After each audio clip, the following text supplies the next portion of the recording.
A millionaire had an accident while climbing a mountain and was saved by a little girl and her grandfather. A few days later, he unexpectedly took them to a strange cemetery and the mountain air had turned crisp, carrying the scent of damp soil and pine. Julie wiped her hands on the hem of her jacket, brushing off dirt from where she'd been crouched, tying a loose shoelace. She had just finished her last check of the hiking trails for the evening, her routine before heading home. That was when she saw him. At first, he was just a dark shape against the boulders, blending into the rugged terrain as the sun cast long golden shadows over the ridge. But something was wrong. The stillness of his posture, the unnatural way his body slumped forward, it sent an uneasy prickle down her spine. She took a hesitant step closer.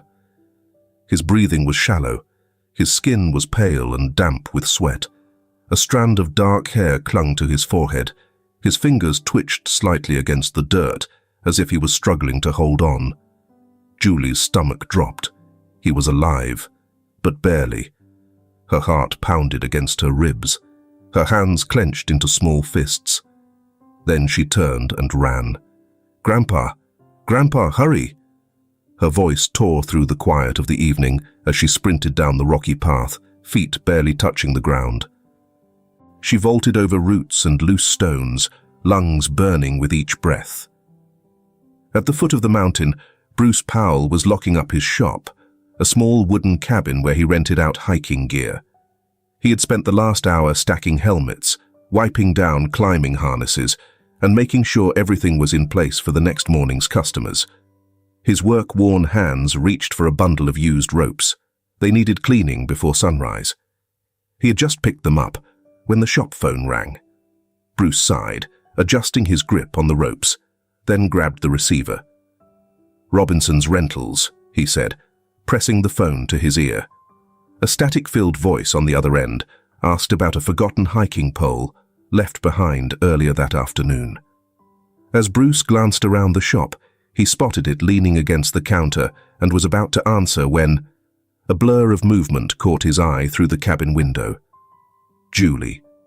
She burst into view, running full speed, arms pumping, her small face flushed red.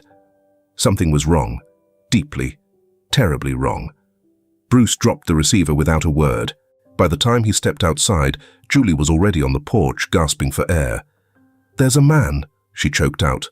"Up there, on the ridge. He looks sick. He's barely breathing." Bruce didn't hesitate. He grabbed his emergency kit, slung it over his shoulder, and moved with a speed that didn't match his years. His boots thudded against the dirt as they hurried up the trail, Julie struggling to keep pace beside him. When they reached the ridge, Bruce's sharp eyes locked onto the unmoving figure. The man's chest rose and fell, but barely. His fingers were twitching, small, involuntary movements, like his body was fighting against itself. Bruce knelt beside him, pressing 2 fingers to his throat. His pulse was weak and erratic. "Allergic reaction," Bruce muttered, recognizing the signs instantly. His mind worked fast, sweat, pale skin, rapid breathing. The man had likely eaten something his body couldn't handle. There was no time. "We need to get him back," Bruce said, already moving. He crouched, hooked his arms under the stranger's, and with a grunt, lifted him onto his back. Julie had never seen her grandfather move with such urgency. She didn't wait for instructions. She spun on her heel and ran ahead, clearing the path as Bruce followed, carrying the man's limp, swaying body with practiced determination. By the time they reached the cabin, the sky had deepened to a dusky blue. Bruce didn't stop at the porch. He kicked open the door and carried the man straight to the couch. Julie hovered nearby, watching as Bruce propped the stranger's head up, loosening his jacket collar. "Is he going to die?" she whispered. Bruce didn't answer right away. His fingers worked fast, pulling out a small emergency vial. He uncapped it, steady despite the urgency, and injected the man's upper arm. The stranger didn't stir. "He's not going to die," Bruce finally said, his voice firm but focused. "Not if we act fast." Julie exhaled, hugging herself. For the first time, she really looked at the man they had just carried down the mountain. His features were sharp, but there was something weary about him. His hiking jacket, expensive and well-made, suggested he wasn't a reckless hiker. Her gaze drifted downward. A silver wedding band glinted on his left hand. Julie frowned. Who was he? Outside, the mountains remained silent, unmoved by the life teetering on the edge inside the small cabin. The rhythmic sound of a ticking clock filled the small cabin, blending with the occasional crackle of wood in the fireplace. The night had fully settled in, wrapping the mountain in darkness, leaving only the glow of a single oil lamp to push back against the shadows. Bruce sat at the edge of the couch, sleeves rolled up, hands steady but mind sharp, as he assessed the unconscious man before him. His breathing had evened slightly, but his body was still too still, his face too pale. A reaction like this wasn't just exhaustion, it was something deeper. Julie sat cross-legged on the wooden floor, watching her grandfather work. Her small hands rested in her lap, fingers absent-mindedly twisting a loose thread on her sweater. "Still nothing?" she asked, her voice barely above a whisper. Bruce didn't look up. His fingers moved with purpose, pressing gently against Jordan's pulse, watching the rise and fall of his chest. "Not yet," he muttered. Outside, the wind rattled the windows. The mountains had turned indifferent once night fell, cold and silent. Bruce reached for the landline phone on the nearby table. The connection was weak this far up the mountain, but after 3 tries, he finally got through. "Doc, it's Bruce. Got a hiker here. Bad allergic reaction. Looks like he barely made it down before collapsing." A crackling response came through. Bruce listened, nodding to himself. "Yeah. I gave him a shot, but he's still out cold. You got time to make a house call?" The answer was short, but expected. It would take at least an hour. The hospital was far away from this mountain, while the medical station probably only had a few nurses and a doctor on night duty, and Bruce was too familiar with it. Bruce hung up and sighed. He turned to Julie, who had been watching the entire exchange with wide, expectant eyes. "What now?" she asked. Bruce exhaled, rubbing a hand over his stubbled jaw. "We wait." Julie shifted, glancing at the man on their couch. He looked expensive. That was the word that kept bouncing in her mind.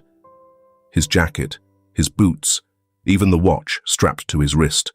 It all seemed too polished, too out of place in their rugged mountain town. She frowned. Who was he? Her gaze drifted toward his hiking bag, still slung over the chair where Bruce had placed it earlier. Curiosity gnawed at her. She scooted closer, fingers itching as she hesitated. Her grandfather's rule was clear. You don't go through people's things. But this wasn't just anyone. This was a stranger who fell out of the mountains like some kind of mystery.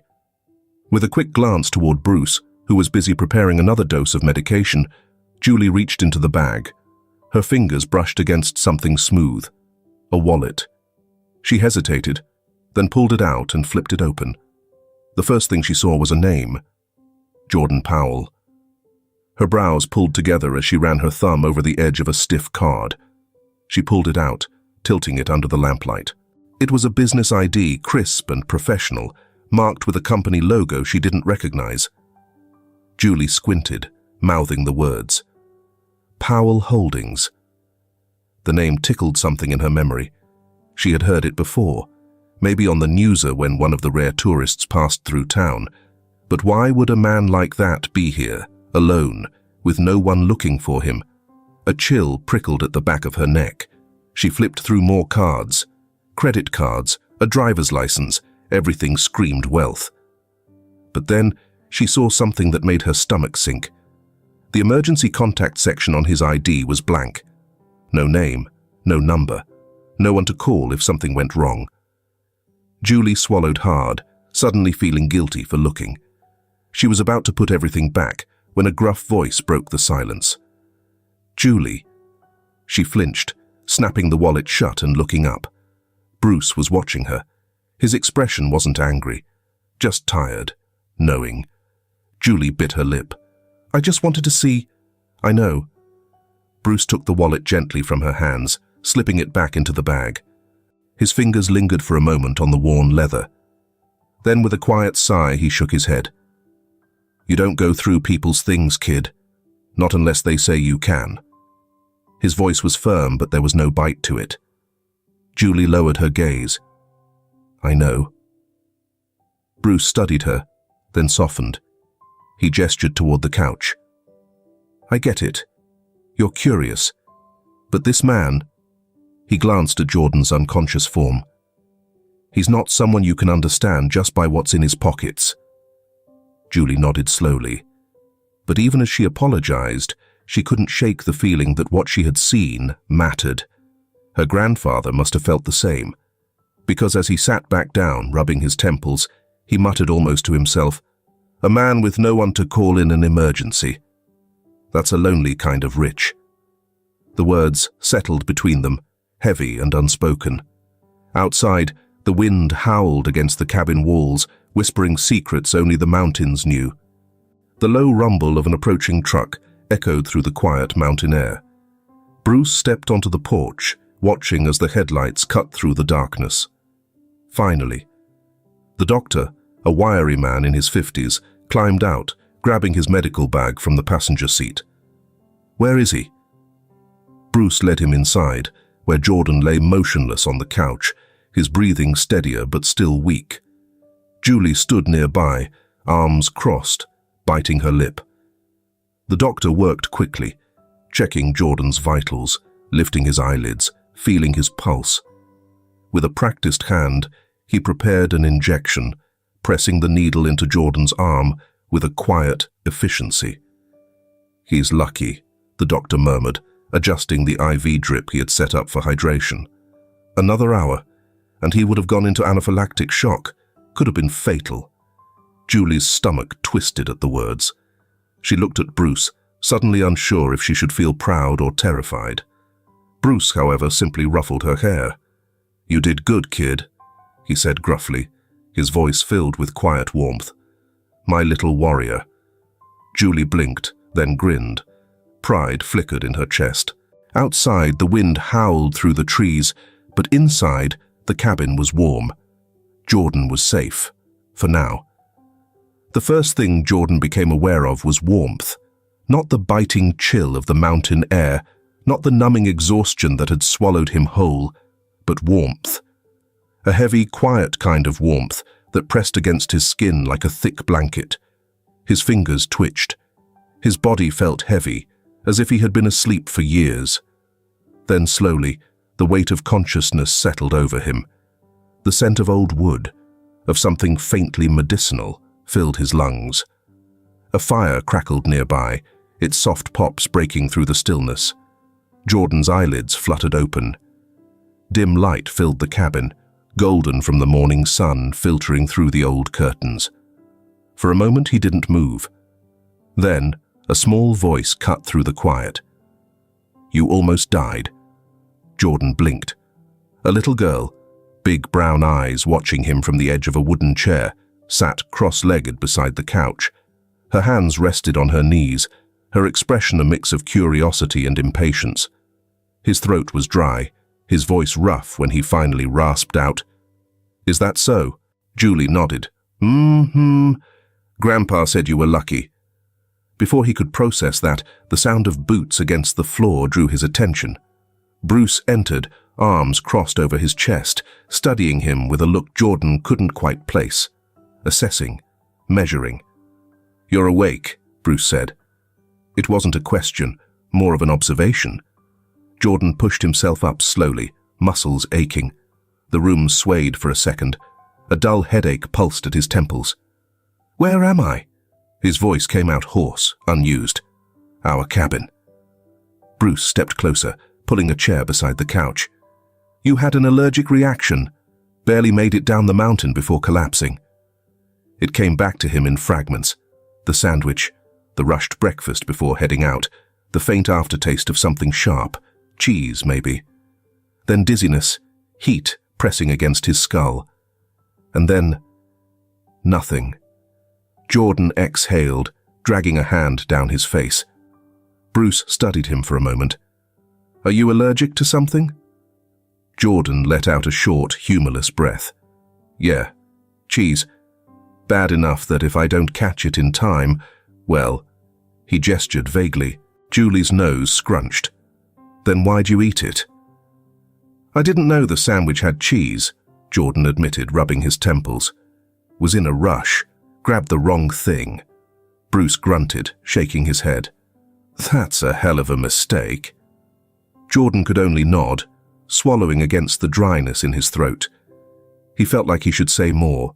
Some kind of thanks, some kind of acknowledgement that this man, this little girl, had quite literally saved his life. But before he could, Julie blurted out, "You're rich." Jordan blinked. Silence filled the room. Bruce turned to his granddaughter with an exasperated sigh. "Julie." "What?" Julie shrugged. "He is."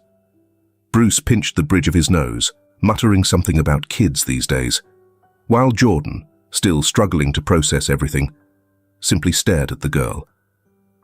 "How do you know that?" he asked. Julie leaned forward, resting her elbows on her knees. "I saw your wallet." Jordan's brows lifted slightly. Bruce cleared his throat, cutting in before Julie could keep talking. "She got curious. Saw your name." Jordan didn't seem upset, just tiredly amused. "And you recognized it?" Julie's eyes gleamed with the excitement of being right. "You're Jordan Powell. You own some big company. Powell Holdings." Jordan exhaled through his nose, shaking his head slightly. "Well, technically I don't own it. I run it." Julie tilted her head. "Same thing." Bruce, still watching, sighed. "Told her not to go through people's things." "She's a kid," Jordan murmured, voice softer now. "Curiosity's expected." Bruce grunted, but didn't argue. A strange sort of quiet settled between them then. Jordan took in the cabin, the worn wooden floors, the faded quilt draped over the couch, the faint smell of coffee lingering in the air. It was simple, lived in, a stark contrast to the glass and steel world he had just come from. But somehow, it didn't feel unfamiliar. His gaze flickered back to the two of them. Bruce, the man who had carried him down the mountain and likely saved his life. Julie, the girl with more honesty than caution. Something about their presence anchored him in a way he hadn't felt in a long time. After a beat, Jordan finally spoke.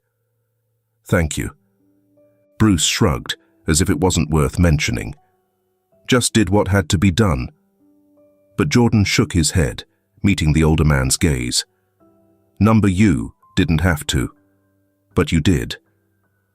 Bruce held his stare for a long moment before sighing and standing up. "You should get some more rest. Doc said you'd feel like hell for a while." Jordan smirked slightly. "Already do." Bruce chuckled, shaking his head as he walked toward the kitchen. Julie, however, was still watching him. After a long pause, she asked, "Do rich people always hike alone?" Jordan's smirk faded. He didn't answer right away, because there was no simple answer to that. Instead, he leaned back against the couch, watching as the early morning light spilled across the wooden floor. For the first time in a long time, he wasn't thinking about work, or the city, or meetings stacked back to back. For the first time in a long time, he felt something close to stillness. Outside, the mountains stood quiet, indifferent to the man who had nearly lost himself in them. The low hum of fluorescent lights buzzed overhead, blending with the rhythmic clatter of keyboards and the occasional ring of a phone. The air inside the sleek, glass-walled office of Powell Holdings was thick with urgency. Grace Monroe, Jordan Powell's executive assistant, stood near his desk, shifting uneasily on her heels. It had been over 24 hours since she last heard from him. No calls, no texts, nothing. Her eyes flicked to the massive wall clock, 9:17 a.m. Across the office, employees bustled between cubicles, discussing stock reports, last-minute presentations, and upcoming client meetings. The world hadn't stopped because Jordan Powell disappeared. But Grace knew the cracks were beginning to show.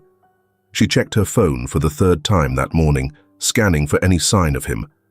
Nothing. Her inbox was flooded, clients requesting updates, board members demanding explanations. She exhaled sharply, forcing herself to focus. Jordan was unpredictable, yes. He often took impromptu weekend getaways or went off-grid for a few hours. But this was different. She opened the company chat. Grace. Jordan, please confirm you're okay. Clients are asking. The board wants a status update. Call me ASAP. She hesitated before adding, Grace. Also, your inbox is overflowing. Please don't make me suffer. She pressed send and turned toward the glass window that overlooked the city below. Rows of cars, moving like veins in a body, never stopping. A sharp knock pulled her from her thoughts. The door to Jordan's private office swung open, revealing a senior board member, his expression impatient. Mitchell, he said, where the hell is Powell? Grace forced a professional smile. He had an emergency over the weekend. He'll be in soon. The man huffed, clearly displeased, before disappearing down the hall. Grace exhaled. Where are you, Jordan? The familiar skyline stretched endlessly beyond the penthouse windows, steel and glass, towers piercing the sky. The city was alive, but Jordan felt detached from it. The moment he had stepped inside his apartment, the silence was suffocating. No fire crackling in the background, no scent of old wood. No muffled footsteps of a little girl running across the floor. Just emptiness. Jordan exhaled, tossing his keys onto the counter. His phone vibrated against the polished surface. Grace. Again. He ignored it. Instead, he walked toward his office, where his desk was drowning in unread messages, meeting notifications, and financial reports. The world had kept moving in his absence. He should feel relieved to be back. He wasn't. Sinking into his chair, he scrolled through the endless stream of emails, numbers, contracts, deadlines. His fingers hovered over the keyboard, but his mind was elsewhere. The cabin. He could still hear the wooden floor creaking under Bruce's steps, still hear Julie's giggles, her blunt honesty cutting through the quiet. His fingers drummed against the desk. He could feel the weight of the blank check sitting in his drawer, the one Bruce had refused. Jordan had expected gratitude, maybe even a little hesitation, before Bruce accepted the money. Instead, the man had barely glanced at it before pushing it back. We're even, Bruce had said simply. Jordan hadn't known how to respond. People didn't turn down money, but Bruce had, and somehow that unsettled him more than anything else. Jordan sighed, rubbing his temples. He tried to drown himself in work. He typed out responses, confirmed schedules, and joined a conference call, but his focus drifted. At night, when the office was quiet, it was worse. The cityscape outside was dazzling, but it felt artificial. All he could think about was the mountains. 3 days passed before he admitted what was gnawing at him. The mountain hadn't left him. Late that evening, after every meeting was handled, every client call returned, and every email answered, Jordan stood in his penthouse, staring at the city lights sprawling beneath him. He had spent years chasing this life: success, power, financial security. The penthouse, the empire, the influence. It was everything he had worked for. So why did it suddenly feel lacking? His gaze drifted to the small overnight bag in the corner of the room. He didn't even hesitate. 15 minutes later, he was on the road. This time, he wasn't going for the climb. This time, he was going back for something else. The wooden sign above Powell's hiking rentals creaked in the morning breeze. The air smelled of pine and damp earth. The crisp mountain chill a stark contrast to the sterile, climate-controlled office Jordan had left behind. He had barely been gone a week, but stepping out of his car, he felt something settle inside him, like a puzzle piece clicking into place. A truck was parked outside, loaded with newly cleaned gear, ropes neatly coiled, helmets stacked. Through the cabin's open window, the sound of a radio hummed, a deep, crackling old tune, the kind Bruce probably listened to while working. Jordan shifted the weight of the bag in his arms and headed for the front door. The bell above the door jingled as Jordan stepped inside.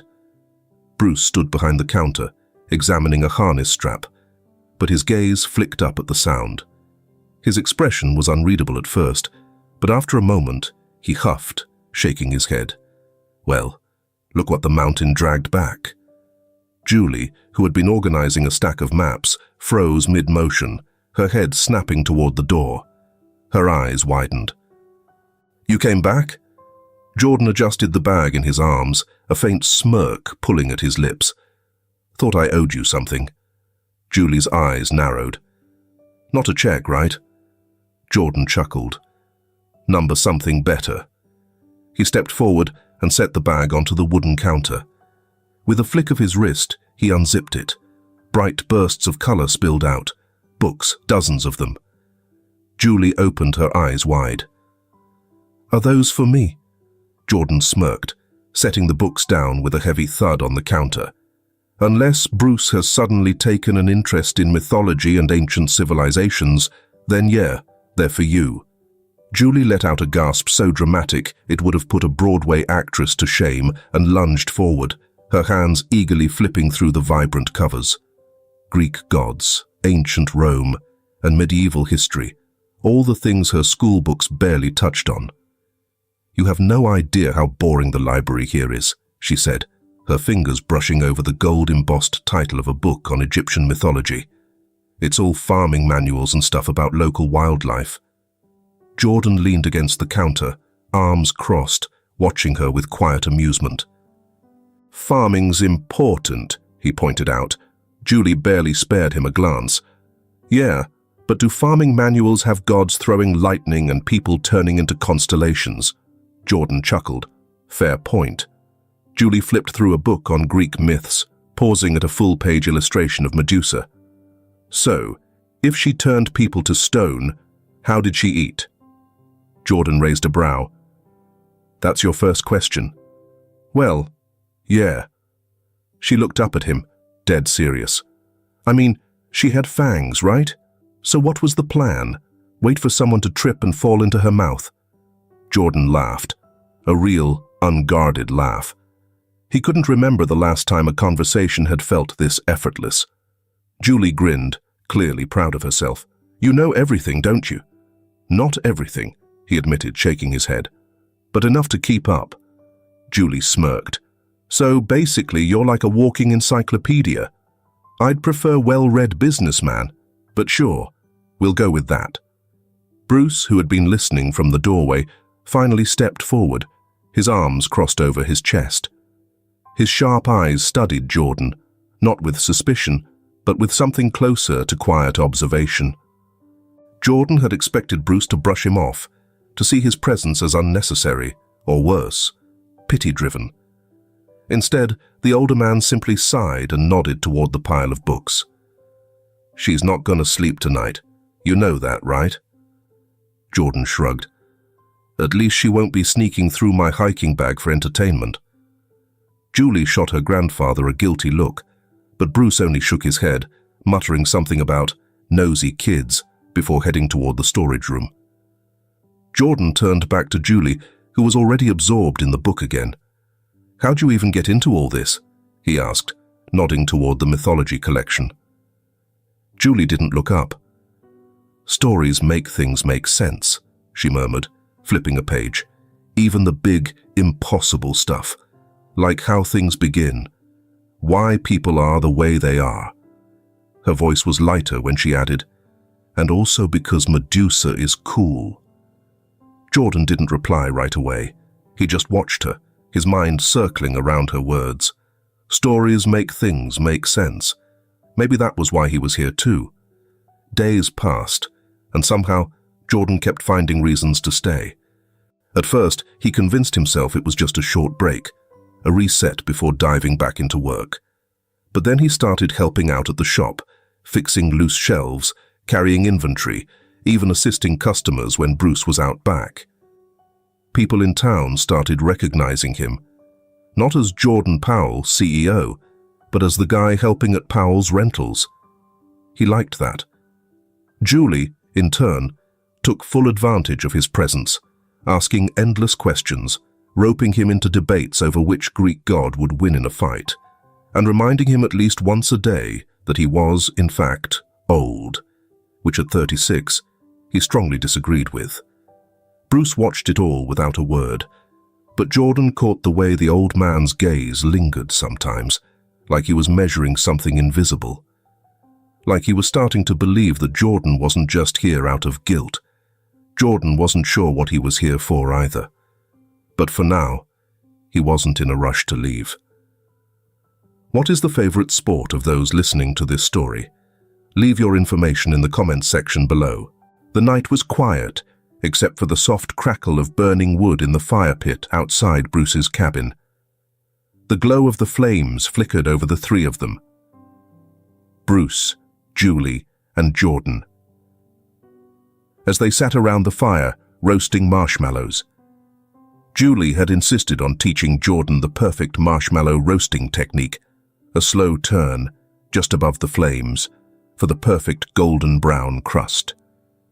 Jordan, despite his business acumen and high-stakes negotiations, apparently lacked the patience for this particular skill. "You're burning it," Julie groaned, watching his marshmallow blacken and bubble at the edges. Jordan smirked, unbothered, lifting the charred remains. "I like it extra crispy." Julie made a disgusted face. "That's not crispy. That's ash." Bruce chuckled lowly, shaking his head as he pulled his own marshmallow from the flames, perfectly golden, just as Julie had demonstrated. For a while, they ate in companionable silence, the stars stretching infinitely above them, their light scattered across the darkened sky like spilled salt. Then, Jordan broke the quiet. Julie's mother, Bruce's hand stilled, just for a second, before setting his empty roasting stick down. His eyes remained on the fire, watching the embers shift and crumble. "Was never around," he said simply. Julie, still chewing her marshmallow, didn't react. She had heard it before. Jordan, though, noticed the way Bruce's jaw tightened, how his fingers curled slightly against his knee before he exhaled, a breath heavy with something unsaid. "What about her father?" Jordan asked carefully. This time, Bruce didn't answer immediately. He reached for a mug of coffee beside him, taking a slow sip before speaking. "My son," he murmured. "Billy." Julie tossed another marshmallow into the flames, watching it catch fire and turn molten in seconds. Jordan waited. Bruce stared into the fire, his features unreadable, but his voice was steady when he finally spoke. "He left her with me when she was just a baby." His fingers tightened around the cup.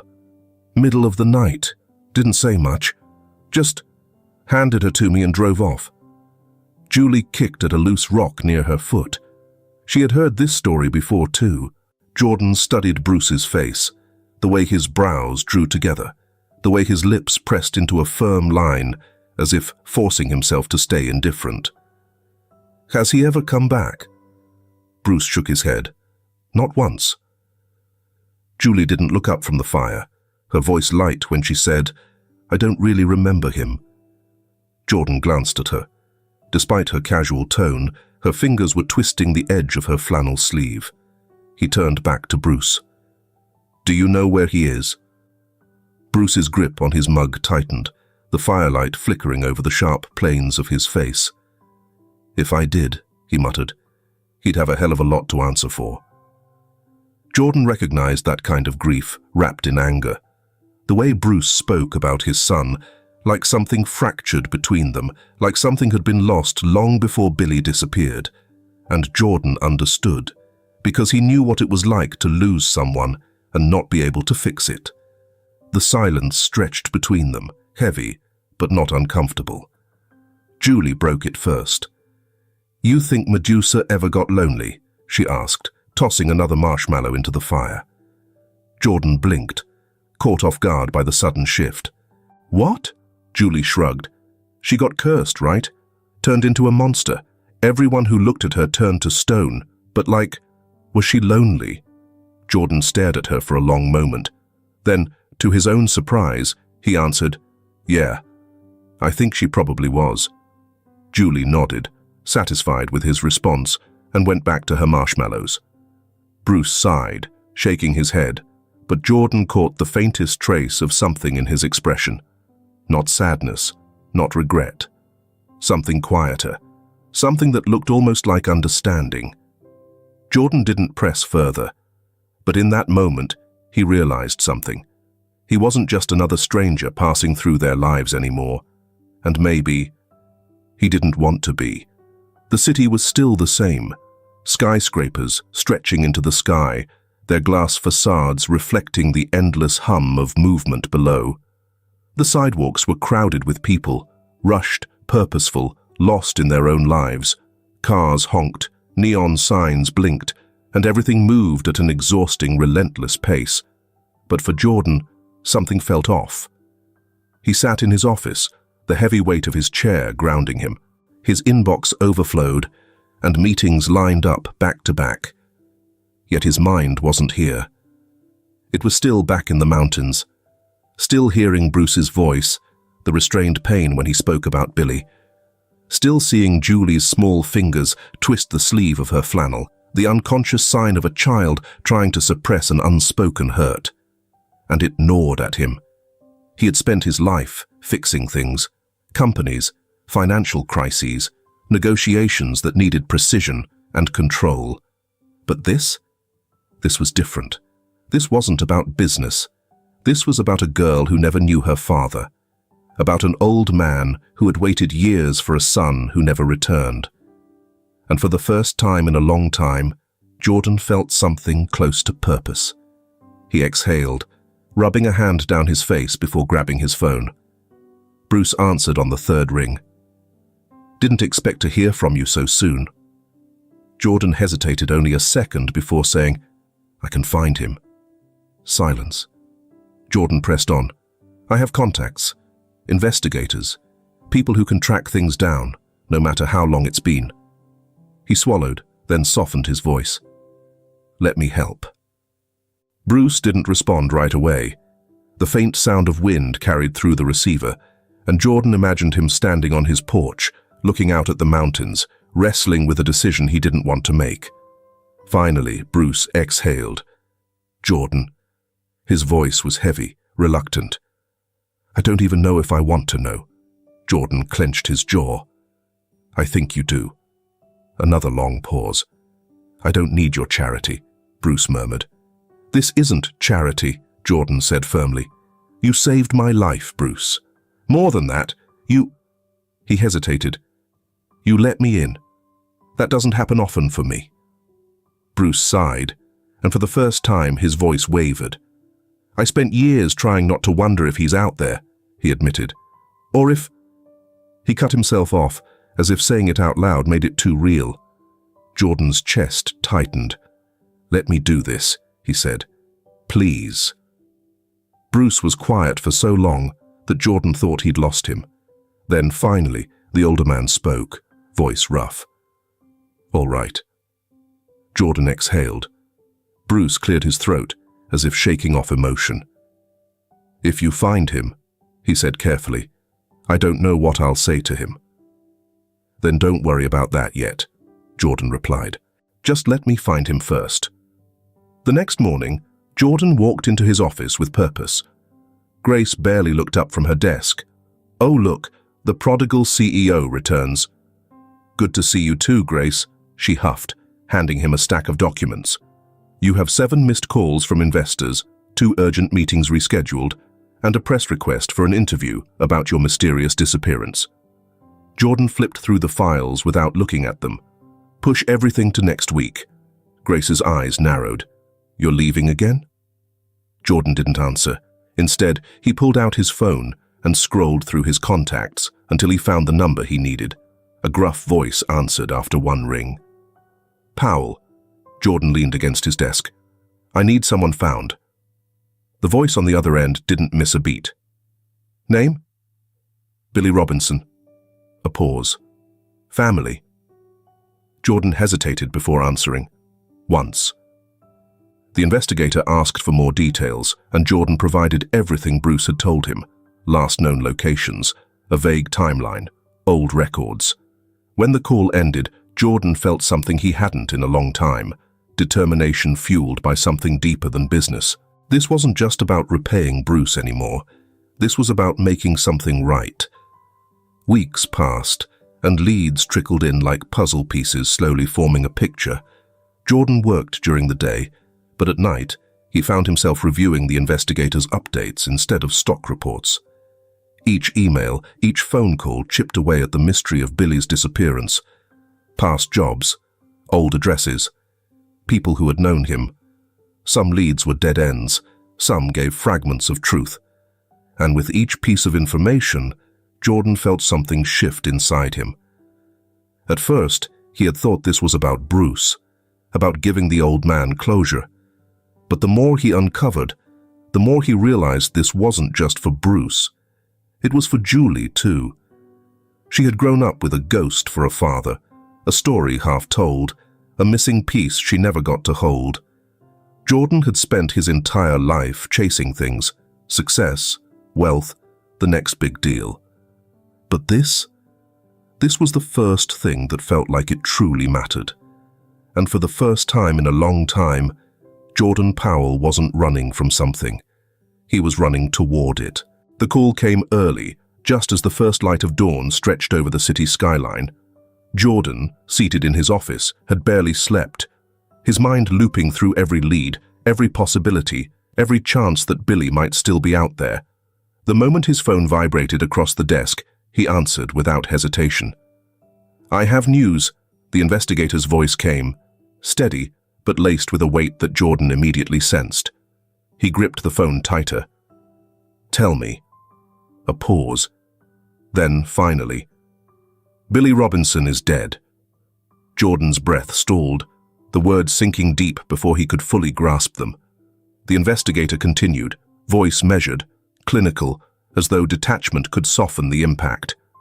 7 years ago, construction accident. He was working under contract in a city 2 states over. No next of kin listed. No claims to his remains. He was buried in a public cemetery. Besides, I found information that he worked many jobs at the same time. Maybe he wanted to make a lot of money at that time. The rest of the explanation faded into a dull hum in the back of Jordan's mind. 7 years. Bruce had spent nearly a decade wondering, waiting, hoping for something, anything that might bring his son back. Julie had unknowingly grown up without a father, without the chance to even ask why. And now, there was no resolution to give them, no second chances, no homecoming, just silence. Jordan let out a slow breath, rubbing his hand over his face. The weight of the truth sat heavy in his chest. He had set out to fix something, to bring a missing piece back to a fractured family, but he had only found another wound. And now, he had to tell Bruce. The drive to the mountains felt endless. The road stretched before him in a blur of asphalt and distant headlights, but Jordan barely registered them. His grip on the wheel was tight, his mind running through the words he would have to say. Nothing seemed right. Nothing could prepare Bruce for this. When he finally pulled into the driveway of the cabin, the late afternoon sun was dipping low, casting long shadows across the yard. Bruce was outside, working on the fence, his sleeves rolled up, hands steady as ever. It was such an ordinary sight for a truth that was anything but. Julie wasn't around. Probably inside, buried in one of the books Jordan had brought her. He was grateful for that. Bruce looked up as Jordan stepped out of the car, wiping his hands on a rag. There was something in the way Jordan stood that made the older man pause. "You're back earlier than I figured," Bruce said. but his voice had lost its usual gruff ease. He saw it already. He knew.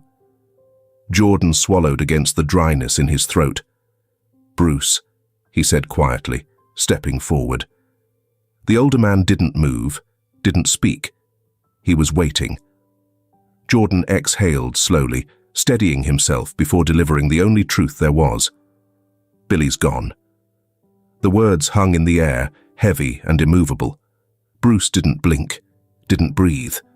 For a moment, he was utterly still, as though his mind had refused to register the meaning. But then his fingers clenched around the rag in his hands, gripping it so tightly his knuckles went white.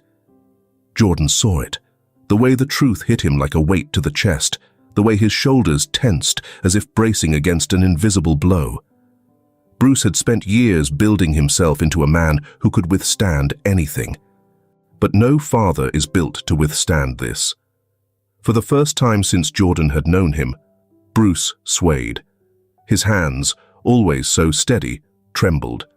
His breath hitched, not a sob, not a sound, just a sharp inhale that carried the weight of 7 years of silence. Jordan took another step closer, instinctively ready to steady him. But Bruce turned slightly, as if shielding himself from being seen. "He never called," Bruce murmured, voice low and unsteady. "Not once." Jordan didn't speak. There was nothing to say. "I kept thinking, maybe one day," Bruce continued, his words laced with something between grief and bitterness. Maybe he was too ashamed. Maybe he was trying to be something better before coming back. His hands curled into fists, then released. Maybe he just never planned to. Jordan recognized that kind of waiting, that kind of hoping against logic. He had done the same. Minutes passed, the wind rustling softly through the trees, the sound of it filling the silence Bruce didn't know how to break. Finally, Jordan spoke. "I lost someone too." Bruce didn't look at him, but his posture shifted, his head tilting just slightly. Jordan swallowed, exhaling carefully before continuing. "My wife, Lauren." He paused, forcing himself to meet the memories he usually kept locked away. "Car accident. I was out of town for work. 1 minute she was there, sending me a message about dinner plans. The next, she was gone." Bruce turned his gaze toward him then, the sharpness in his eyes dulling into something else. Jordan let out a quiet breath. "For a long time I thought if I had just been there, if I had just done something different, maybe—" He shook his head. "But it doesn't work that way." Bruce's throat moved as he swallowed. His voice was rough when he finally spoke. "You never mentioned that before." Jordan gave a small, humorless chuckle. "Not exactly something I bring up in conversation." Silence stretched between them again, but this time it wasn't empty. It was filled with something unspoken, something understood. Bruce let out a slow exhale, one that carried something deeper than just air. He reached up, rubbing a hand over his face before nodding. Not to Jordan, not to anything in particular, just nodding. Then he straightened, pulling himself back together. "Julie doesn't need to know," he said, voice hoarse. Jordan nodded. "I won't say anything." Bruce turned toward the cabin, his shoulders still carrying the weight of the truth Jordan had brought him. But there was something else in his posture, something more than just grief. Maybe it was relief that the waiting was over. Maybe it was exhaustion from holding on to a hope that had finally unraveled. Or maybe it was just the quiet acceptance that sometimes closure isn't about getting someone back. It's about knowing when to let them go. And as the sun set behind the mountains, Jordan realized that in searching for Billy, he had found something else entirely. He had found a reason to stay. The morning air was heavy with silence, the kind that settled in after the breaking of something irreversible. Bruce had made his decision. "She's still a child," he said, his voice rough but steady. "She deserves to stay one." Jordan watched him from across the cabin, noting the exhaustion in the older man's frame. It wasn't just the weight of Billy's death. It was the weight of years spent waiting, hoping for a different ending. Jordan understood. Bruce exhaled, rubbing a hand over his face before meeting Jordan's gaze. She doesn't need to carry this. Not yet. Jordan nodded. He wouldn't fight him on this. Some truths didn't need to be spoken. The drive into the city was long, the winding mountain roads eventually giving way to the endless stretch of highways. Jordan drove while Bruce sat in the passenger seat, his fingers lightly tapping against his knee, a restless habit Jordan had never seen before. Julie was in the back, her feet tucked under her, flipping through one of her books. She had been excited at first about the trip, peppering Bruce with questions. But as they neared the cemetery, her excitement dimmed into quiet curiosity. Jordan pulled into the small parking lot and cut the engine. Bruce was the first to step out, his movements slower than usual. He turned to Julie, offering a small smile. "Come on, kiddo," he said, his voice softer than it had been in days. "I want you to meet an old friend." Julie tilted her head. "A friend?" Bruce nodded, leading the way up the path. Jordan followed, staying a step behind them, watching the way Bruce's shoulders squared, as if bracing himself for something heavier than just grief. The cemetery was quiet, the grass damp with the morning's dew. Rows of stone markers stretched across the hillside, names and dates carved into their surfaces, each one holding a story that had already ended. Bruce stopped in front of a simple headstone. Billy Robinson. No flowers, no sign that anyone had been here in years. Bruce swallowed hard, then turned to Julie. "I used to know him a long time ago," he said, his voice even. "He was a good kid. Made some mistakes, but he had a good heart." Julie looked up at him, as if searching for something in his expression. Then, without a word, she knelt down and plucked a small flower from her pocket. She had picked it earlier, excited to give it to Bruce's friend. She placed it at the base of the stone. Jordan watched as Bruce's throat worked through the emotion, his hands tightening at his sides. Julie glanced up, smiling softly. "There, now he's not alone." Bruce inhaled sharply. He knelt down, his large, calloused hands brushing the edge of the stone, as if memorizing the name all over again. A silent acknowledgement, a goodbye, years too late. Jordan turned away, giving him a moment.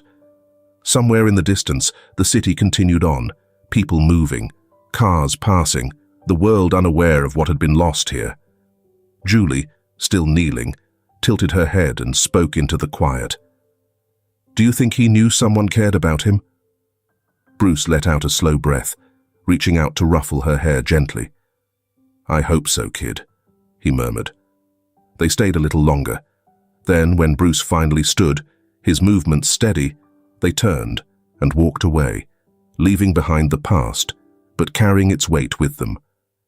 The cabin settled into a quiet rhythm in the weeks that followed. Bruce, though never one to speak much about emotions, moved a little lighter now. The weight of waiting, of wondering, was gone. His grief hadn't disappeared. Grief never truly does, but it had settled into something quieter, something manageable. He still worked with his hands, still woke before dawn, still carried himself with the same quiet resolve.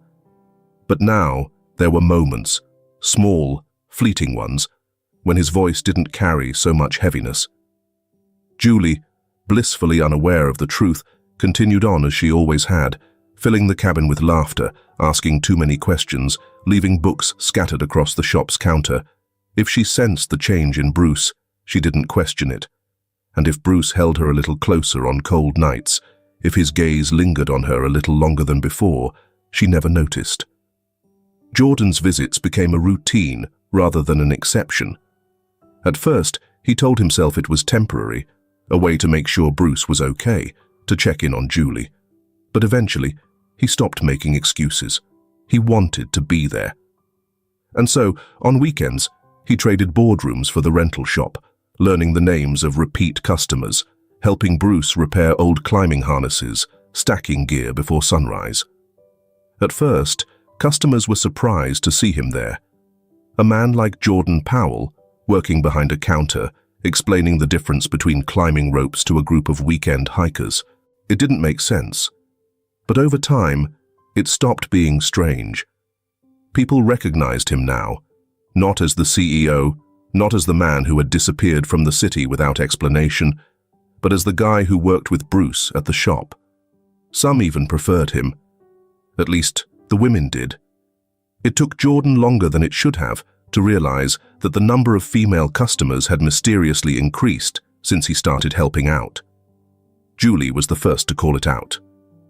One afternoon, after helping a group of young women pick out hiking boots, Jordan returned to the counter only to find Julie watching him with an infuriatingly smug expression. "What?" he asked, crossing his arms. Julie tapped a finger against her chin, feigning deep thought. "I don't know," she mused. "I just think it's funny how many more women suddenly want to go hiking these days." Jordan frowned. "That's ridiculous." Julie smirked. "Is it?"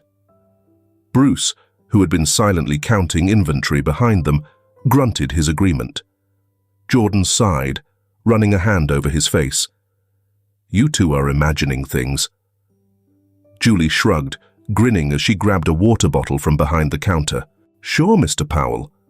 Jordan shook his head, but even he couldn't ignore the way some customers lingered a little longer than necessary. Bruce, of course, found the whole thing mildly amusing, but refused to say anything. Even when Jordan wasn't working at the shop, he found himself drawn back to the mountains.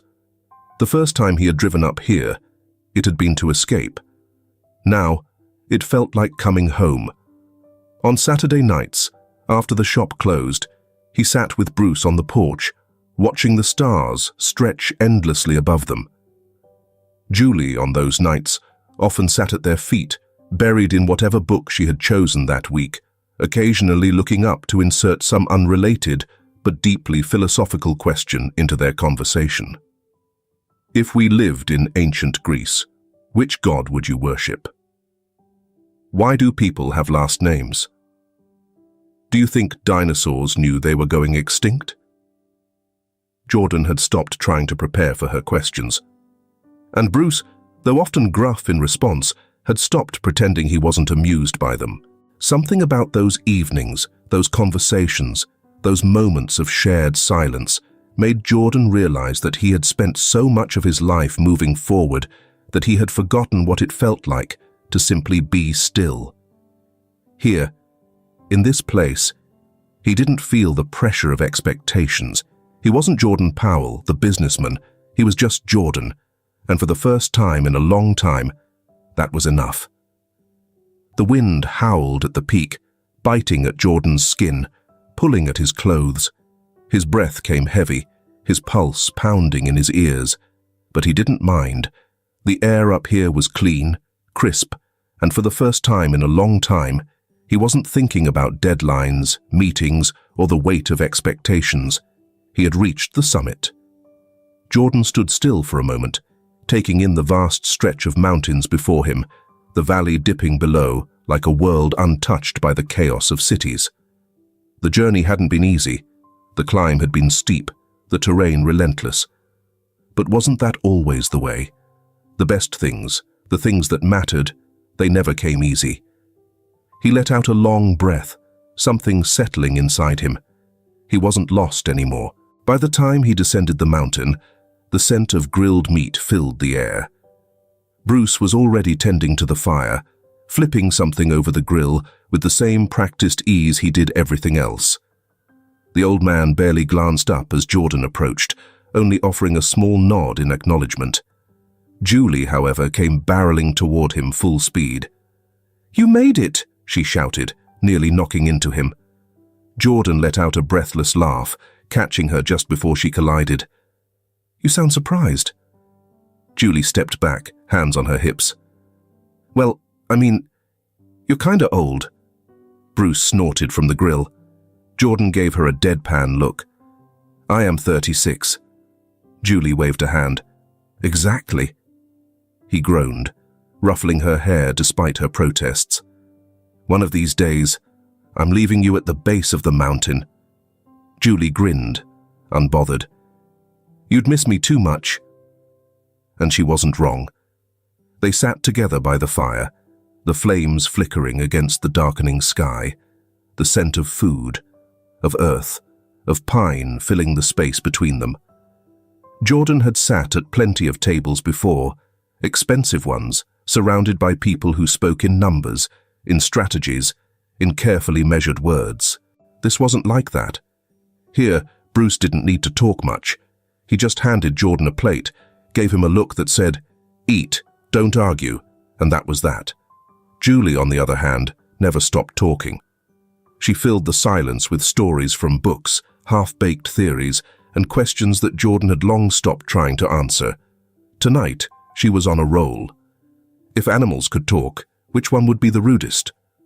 Bruce took a sip of his drink, completely unfazed. "Goats." Jordan raised a brow. "Goats." Bruce nodded. "Stubborn, loud, don't listen to anyone, definitely goats."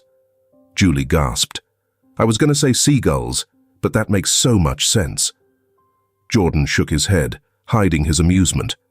"I can't believe I'm part of this conversation." Julie grinned. "Welcome to the family." The words came so easily, so naturally, that she didn't even seem to notice what she had said. But Jordan did. Bruce did. For a long time, Jordan had thought of himself as an outsider in their world, a visitor passing through, someone who didn't quite belong. But he had been wrong. He wasn't an outsider anymore. He was here, and he wasn't leaving. The fire burned low as the night stretched on, the warmth of it lingering even as the air grew colder. Julie had fallen asleep, curled up under a blanket, her head resting against Jordan's arm as she breathed evenly. Bruce sat across from them, watching the fire, his face unreadable, but his posture at ease. Jordan looked down at Julie, at the way her fingers were still curled around the edge of his sleeve, like some part of her knew he wouldn't leave. And he wouldn't. Not tomorrow, not the week after, not ever. Bruce exhaled, running a hand over his stubbled jaw before glancing at Jordan. "Didn't expect you to stick around this long." Jordan smirked. "Neither did I." Bruce huffed a laugh, shaking his head before tossing another log into the fire. They sat there in silence for a while longer, watching the embers glow, the stars stretching endlessly above them. The mountains had once been a place Jordan came to escape. Now they were home. If this film touches your heart, leave your mark with a like, and don't forget to subscribe to our channel to explore more meaningful stories with us. And if you enjoyed this story, please share it with your friends on WhatsApp. And now, share your feelings with us and tell us your own stories. Every word you share is a building block that helps create our strong and enduring community. Together, we'll create a warm space where everyone can share and connect. Finally, don't miss the incredible stories coming your way soon. We're always here to bring you the best selections, full of deep values yet entertaining. See you there.